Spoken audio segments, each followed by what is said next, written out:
Hello my wonderful, beautiful friends, guys. Welcome back to r/MaliciousCompliance, where people follow orders to the T to spite someone. And in this episode, it's all about power-tripping bosses getting what they deserve. And in one post, OP follows his boss's orders and destroys the man's career. Guys, I hope you enjoy the super satisfying tales today, and be sure to subscribe for future stories. Let's dive in.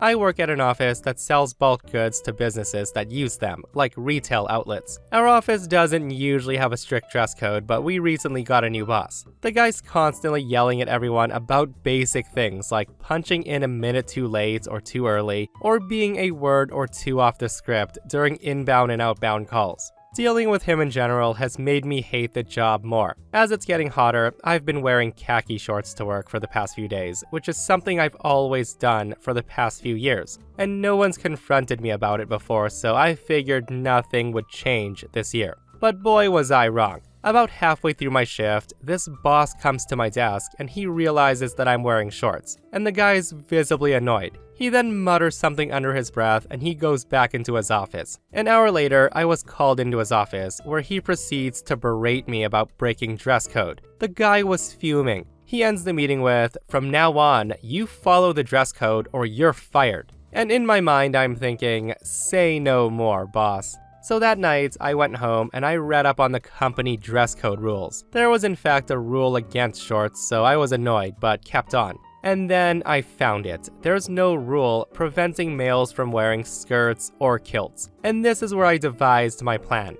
To get back at my boss, I immediately ordered a pink and white striped kilt online, as well as matching knee-high socks and a shirt. There was no rules against any of this, surprisingly. About a week later, the clothes arrived, and here's what ensued the following workday. I walked in wearing my new pink business outfit, and immediately the whole office is staring at me. The boss was beet red in the face, and he yells at me to come into his office. The guy goes on a 10-minute rant about how I'm useless, that he's gonna fire me for not obeying him, and for not following the dress code to a T. And that's when I simply stated, I am following the employee dress code. I urge you to read the employee handbook. Furious, he ends up reading the whole thing in front of me, and I could see him getting more and more angry as he realized I didn't break any rules. I then asked him, am I free to go back to work? And he looked at me with a death glare, muttering something under his breath, and he waved me off. So I hope he didn't say how long they wore that kilt for, but guys, what a hilarious malicious compliance.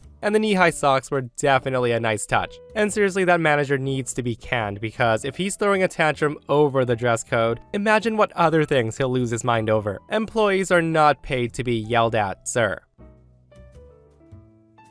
So I got a management job at a small business by accident 2 years ago. Someone got fired, the replacement bailed, and the job landed in my lap. Since then, my responsibilities have been increasing monthly, while my pay has stayed stagnant, just a bit higher than minimum wage. There's over a dozen responsibilities on my plate that only I can do for us at this point. Even the business owner calls me for help if I take a day off. They need me very much here. Where I live, management jobs are generally 1.8 times minimum wage to start, and I make about 1.4 times minimum wage. I've been budgeting, reviewing my finances, and budgeting some more. I'm trying to pay down debts so I can comfortably afford to have kids and maybe a house in about 4 years' time. Despite my best efforts, at my current pay, it'll take me 6 years to reach this goal. So with that, I approached my boss about a pay raise several weeks ago. The guy delayed the discussion multiple times, finally giving in and giving all senior employees a 6% raise, and implementing a bonus structure for meeting sales targets. Of those employees, I'm the only one whose work directly impacts the sales targets. The fixed raise was under $1 per hour, and the bonus scheme, if I work my ass off more than ever before, would work out to another $1 per hour on months the targets reached.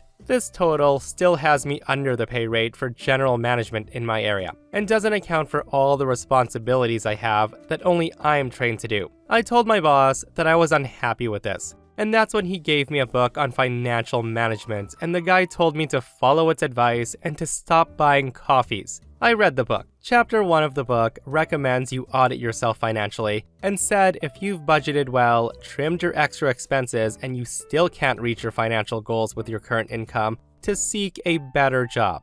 So I'm following my boss's sound financial advice and I'm looking for a new job. I've been sending resumes out for a week now. Guys, I love this malicious compliance, and I hope OP thanks their boss for giving them that financial book when they resign, letting boss man know, hey, thanks to you, I'll reach my goal in 2 years instead of 6 by leaving this crap hole of a company. And guys, the cherry on top is knowing with OP leaving, it's gonna send the company into a panic for a little bit. It always amazes me that bosses don't recognize the good employees until it's too late.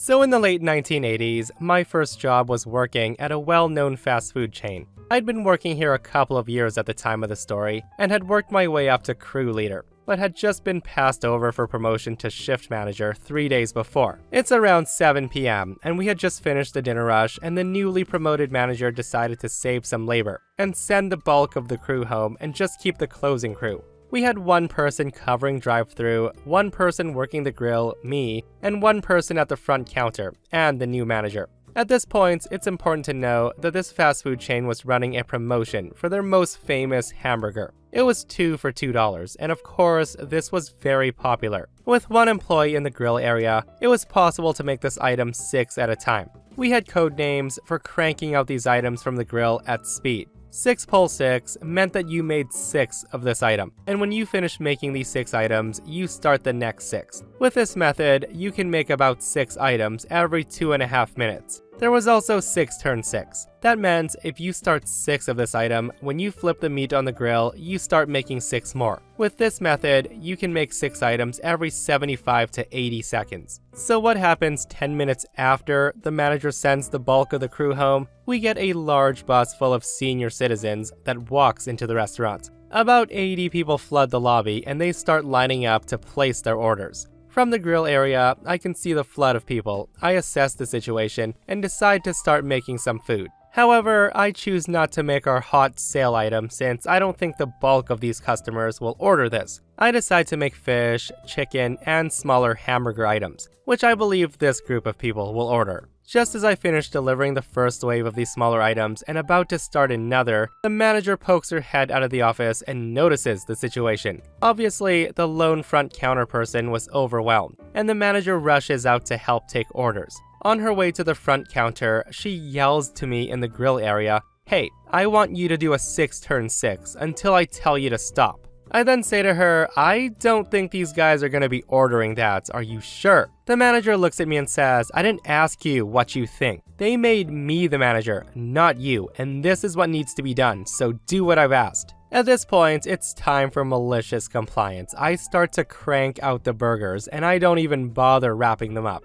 I'm working furiously, and I start to get into a rhythm, turning 6 of these out every 75 to 80 seconds. About 15 minutes pass, and there's about 60 burgers made. Also, with only me in the grill, there's not enough time to box the burgers and put them in the bin. I'm stacking trays of finished burgers on any flat surface I can find in the grill area. The manager is still taking orders at the front counter, and she hasn't even noticed how many burgers are piling up in the grill area. At this point, I decide to ask her if she wants me to continue. So I shout to her, "Do you still want me to do a 6 turn 6? And the manager shouts back, "Did I tell you to stop?" And that gets me thinking, well, she's taking the customer orders, so she must know what's going on. I go back to do the 6 turn 6, and another 20 minutes pass. There's now another 90 burgers, and I'm putting trays of finished burgers in the sink area, around the fryer, etc., and she hasn't told me to stop yet. At this point, all the customer orders are taken,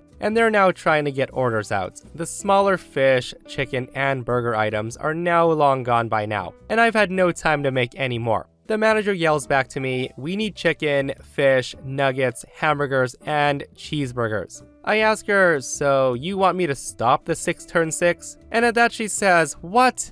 You're still doing that? Are you crazy?" I respond, "You didn't tell me to stop. I'm doing exactly what you asked me to do." At this point, she walks back to the grill area and she sees the fruits of my labor. There are burger trays everywhere, the prep table's a disaster, the grill needs to be cleaned, and I can't even get to the fryer vats to make the chicken or fish since there's burgers stacked on them. The manager looks at me and says, "I can't believe you did this. We're never gonna sell all this. This will ruin my food waste goals." I tell her I specifically told you that I didn't think 6 turn 6 was a good idea, and you told me to do it anyway. I then asked you if I should stop, and you told me to continue, saying that they made you the manager, so I assumed you knew what you were doing. She then yells at me, "You did this on purpose." I say to her, I did exactly what you told me to do, so yes, it was on purpose. The manager then storms back to the front counter, and I start packing the burgers and making the food that was actually ordered. She didn't speak to me for the rest of the night.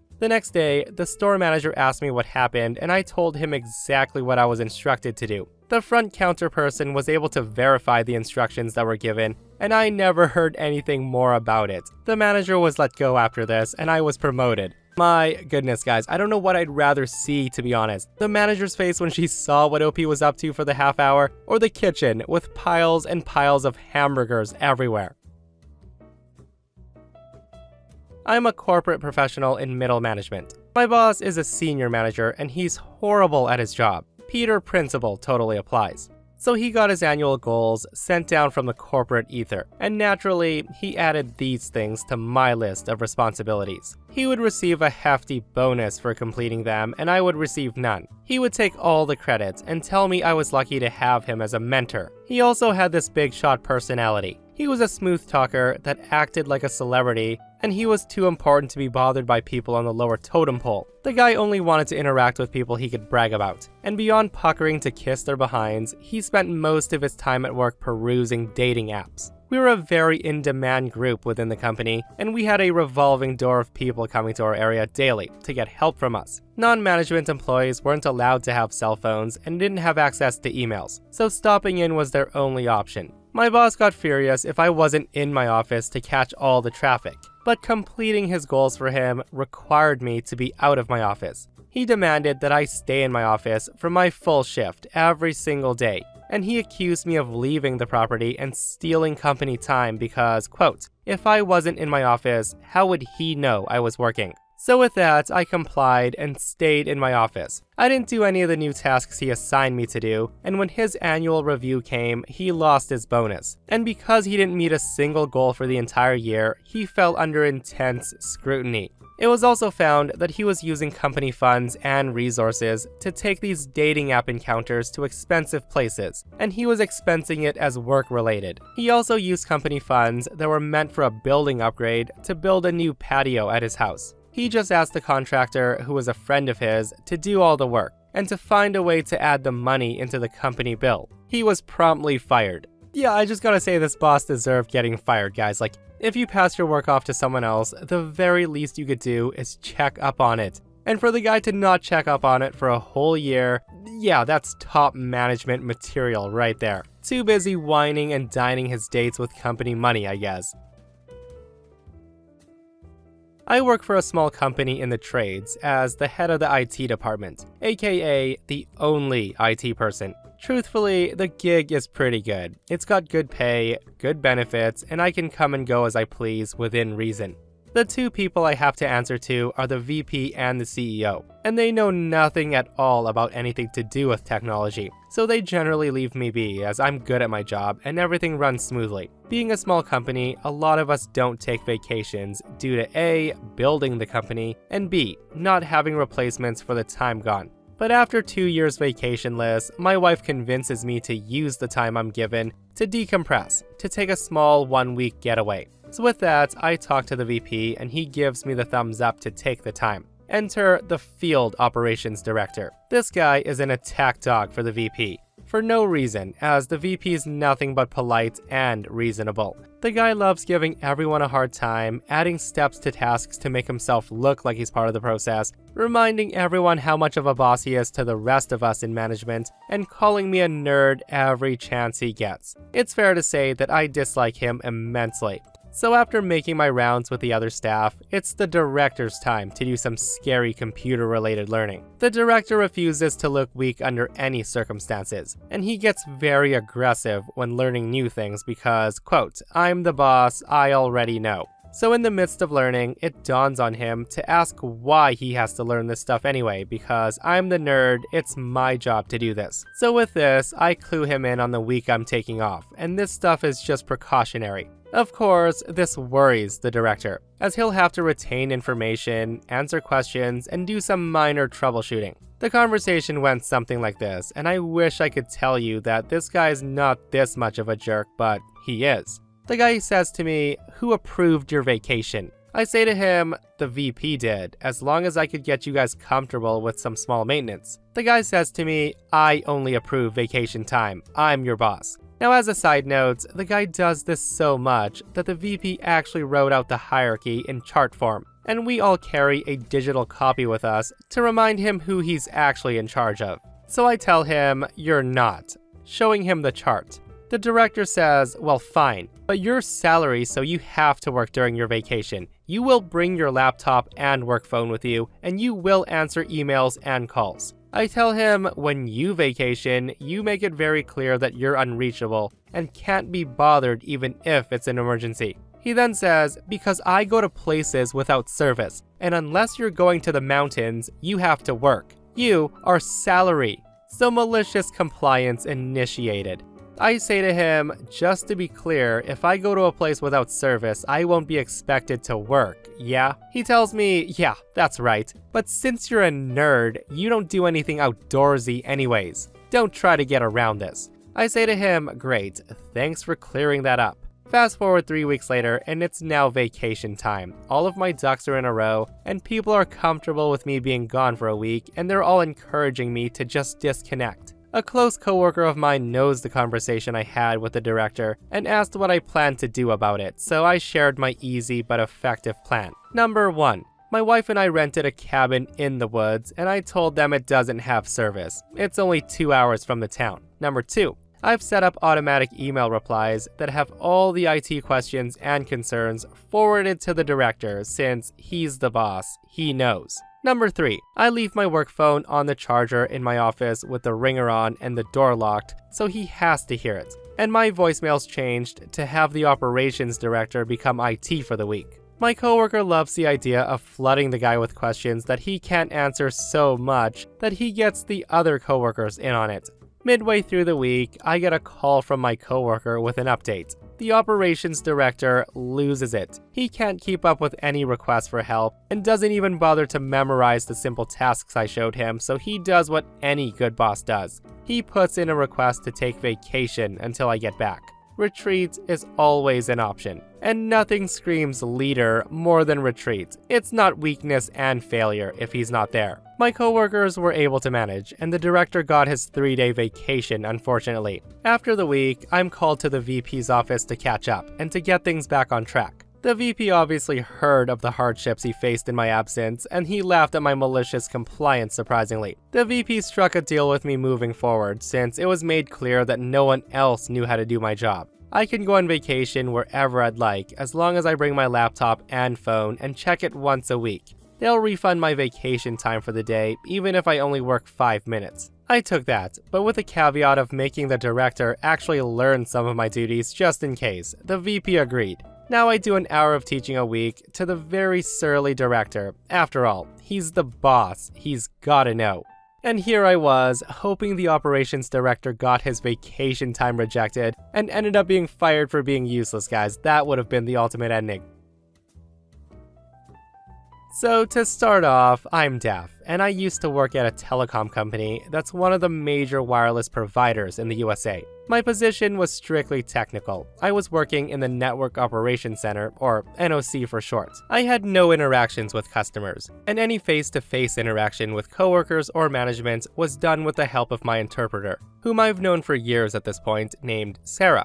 On this particular day, Sarah and I arrive around 8:45. As usual, I get clocked in and Sarah clocks in on her laptop. That's when I get an email from my boss, to the tone of, "Come to my office please, when you get the chance." So Sarah and I head to his office where the following takes place. The boss basically says, "Oh, I'm glad you're here. Here's a flash drive with some recordings on it. I need you to listen to these and transcribe them." At that, Sarah and I give each other an odd look. I say to my boss, "Sir, I'm deaf. Sarah's here because I can't hear you and I need her to tell me what you say." My boss replies with, "Yeah, so?" I tell him, "So I can't listen to anything without subtitles." At that he says, "Well, have Sarah listen. then tell you what it says and you type it. That's what we pay her for, right? Now this does sound like a logical solution, but that goes against Sarah's contract. So I tell him, well, no, it's not her job to do my job for me. Her contract very specifically states that she's not to do any part of any assigned task for me. This would fall under doing an assigned task for me. Boss man then says, well, it needs to get done, so figure it out.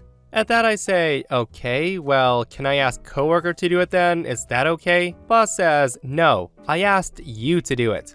So cue the malicious compliance. I say, yes, sir. So Sarah and I leave the office, and she asks me how I plan on doing what he's asked. And me with a smirk say, just watch. I get back to my desk, and I start up Google Voice. I plug a microphone in and a speaker, and I start playing the audio recording into the microphone. And it starts typing what it heard. The transcript was indecipherable. So after about 2 minutes, my coworker walks in, and he asked what the heck is going on. I tell him it's an audio recording that boss man asked me to transcribe. He said figure it out, so that's what I'm doing. I finish and upload it to Directory X and email him when I was done. My boss responds, see, I knew you could figure it out. Thanks. 20 minutes later though, boss comes rushing out to my desk, demanding to know what I did. He screams at me saying, do you think you're funny? This is complete gibberish, referring to Google Voice's transcription. I say to him, I did my best using the tools provided and the restrictions placed on me in regards to completing the task. My boss screams, forget it, and storms off. And the guy was right, it was complete gibberish. There were barely any words in there, let alone anything resembling English. Sarah says to me, are you gonna get in trouble? To which I respond, for a deaf person transcribing an audio recording all on my own, I think I did better than expected by any reasonable person. And with that, she smirked and gave me a pat on the shoulder. And that, my friends, brings us to another end of our /malicious compliance. Guys, I hope you enjoyed today's stories. If you did, hit that thumbs up, and if you're not subscribed, consider subscribing so you don't miss these crazy stories. And if you missed the last episode on the channel, I'll link it right here. It's an r/entitled people episode, where a Karen demands OP's money to buy her a house. It's ridiculous. Go check it out if you haven't. And myself and Stevie Boy will see you guys in the next one. We love you.